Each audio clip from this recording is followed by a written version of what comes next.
Production-wise for Sleeper, it's an ambitious script because there's so many different elements involved, special effects, CGI, explosions, you know, prosthetics, the works.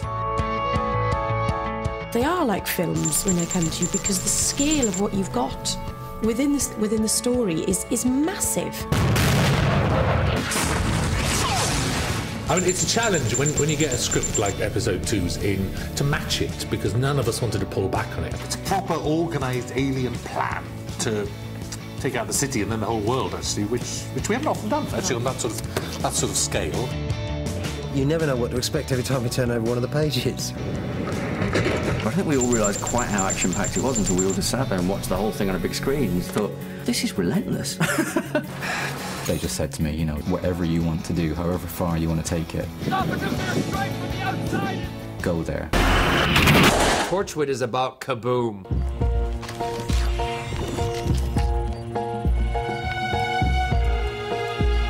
Big explosions in the middle of cities are difficult. All those moments where I'd read it and thought, this is unshootable, I had to actually sort of start breaking down into bits and going, OK, what can we do here? What can we actually achieve and what can we shoot? We didn't want just an isolated building. We wanted somewhere that actually, now there's traffic. We want people, we want cars. It's one of those moments that you think, if we can achieve this, it'll look fantastic, it'll look amazing. To be blunt, it's a trailer moment.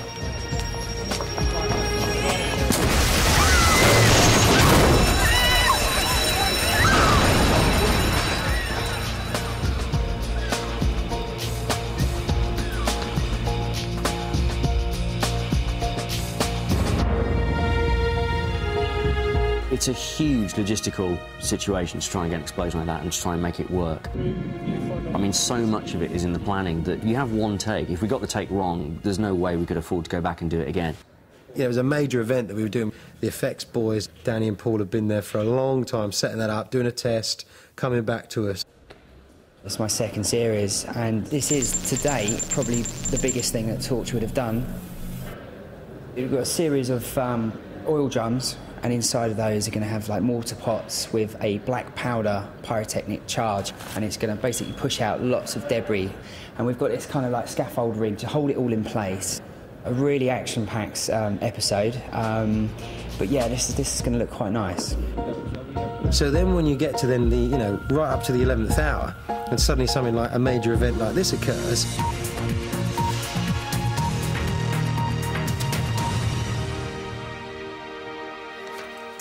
Hello, good evening. The government says Britain faces an imminent terrorist attack. Rather tragically, yesterday was the day that a Jeep Cherokee went into Terminal 1 in Glasgow, and so the country's on critical terrorist alert. In the middle of the afternoon, at the start of the police in Cardiff are warning shoppers that there'll be 2 controlled explosions in the city centre today.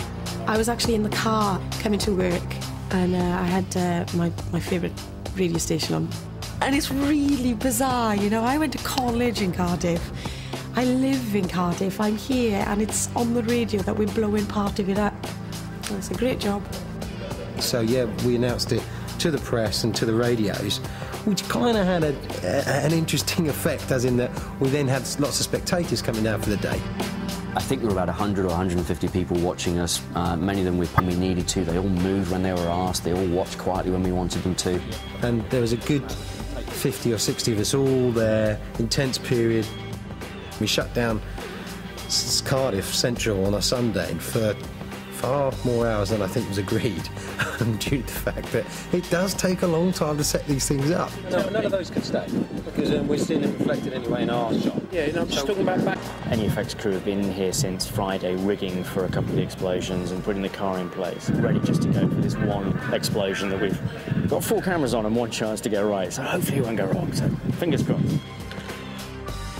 It's not just this that's happening with these explosions. What we've got in addition to that, we've got like the glass around the car that's going to be detonating. We've got objects just outside these windows that are going to be moving through a series of wires. They're going to be on a piston. That is a quick-acting piston. It's going to basically retract and makes everything move about, causing mayhem. So a lot to do today. I mean, the key thing was to try and get the explosion so that it doesn't happen on an edit cut, which is what everyone's used to.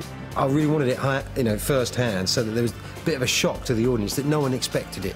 We wanted very much an idea that somebody walks into a building and you follow them across the road into the building and then you see the explosion happen. So it feels very, very real. And it's suddenly, bang, carnage. Take camera. And action.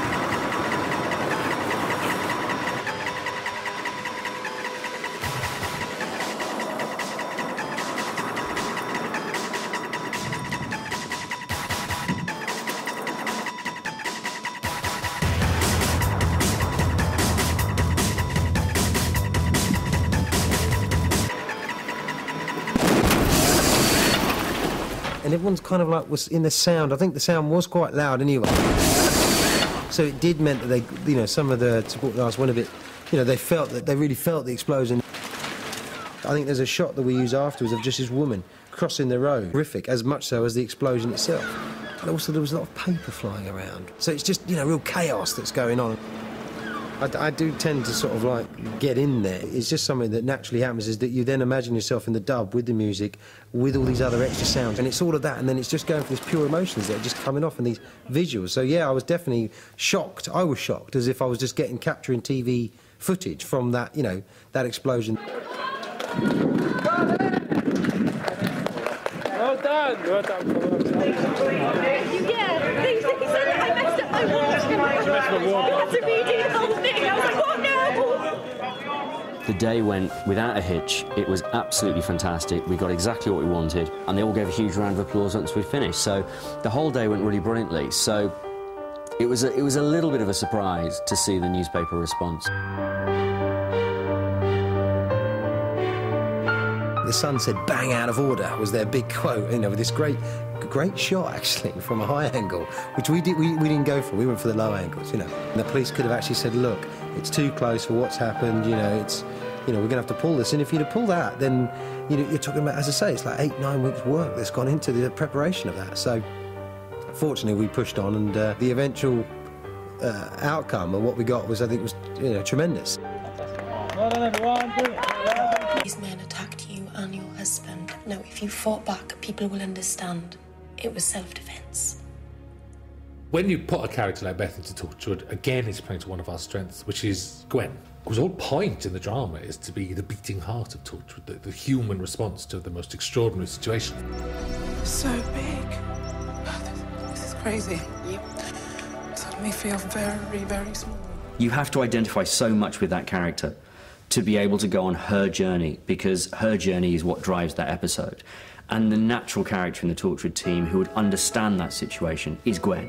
Gwen is there to constantly remind the rest of the team that they're not dealing with a monster or a killer. They're dealing with a young girl who's terrified.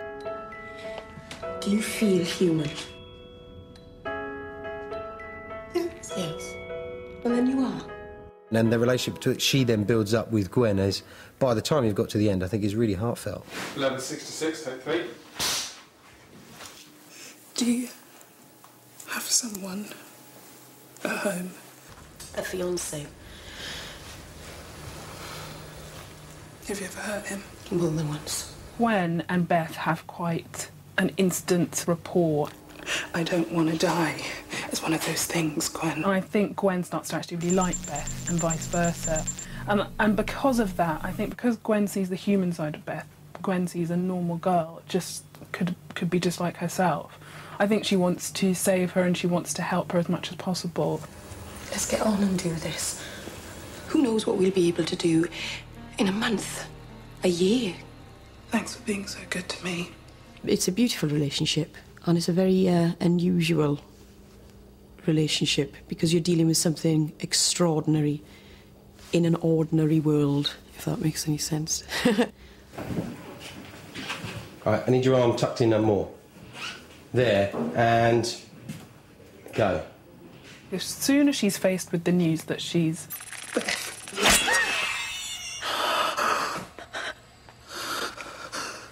I won't let you freeze me! I'll kill you all! The day that I got shot was really exciting for me as well. There was a lot of kind of stunt work and prosthetic work and things that I hadn't done before. And the moment when you actually are shot, is actually quite fun. You've got this kind of mattress behind you.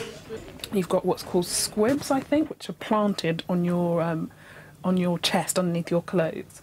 And when they're given the cue, the squibs explode. So you actually feel a bit like you are being shot, but without any pain. I kind of wanted to do it again, which is a bit strange, but it was a really good laugh. Everyone okay?